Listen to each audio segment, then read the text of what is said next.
Good evening. I'm going to talk about adaptation, ecological adaptation.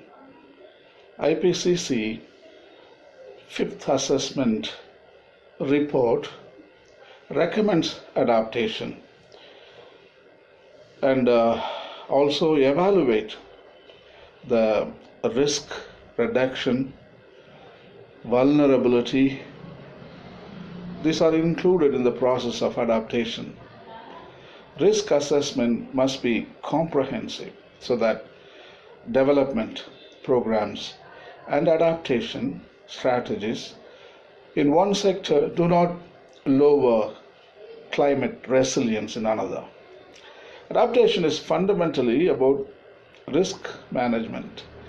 In South Asia, especially in India, Pakistan, Bangladesh, Sri Lanka, Nepal, Bhutan, the governments, businesses, and communities will have to take both short term and long term approaches to managing climate risks. In the short term, integrating climate adaptation and disaster risk reduction will help withstand shocks to human security and economic development from which recovery can be costly.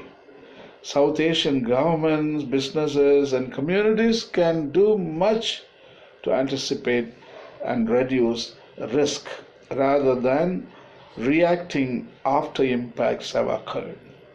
Support for effective disaster relief and recovery needs to continue, along with proactive efforts to reduce risk, such as integrating comprehensive risk assessments and risk reduction measures into national economic and development policy. In the long term, governments, businesses, and communities need not only to prepare for the kinds of climate impacts experienced up to now, but also for different and more intense climate impacts and extreme events.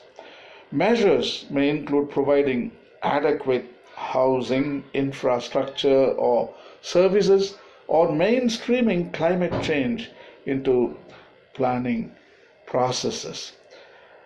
There are good reasons to start now in the process of adapting to these longer term risks.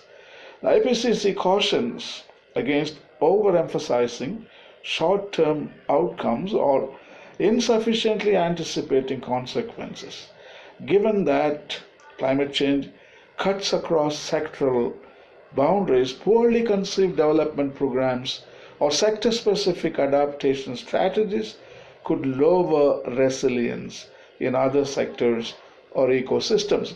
Some development pathways, like rapid urbanization of coastal zones, can increase the vulnerability of certain groups to future climate change. Risk-based approaches to decision making provide a useful foundation for assessing potential opportunities, constraints, and limits associated with adaptation of human and natural systems. Risk management frames the consequences of climate change and potential adaptation responses in the context of people's values, objectives, and planning horizons as they make decisions under uncertainty. Adaptation is the only option available in coming 500 years. If we adopt, we can survive. If we don't employ adaptation, many people are going to be dead and gone. Better to look into the matters of adaptation. Thank you.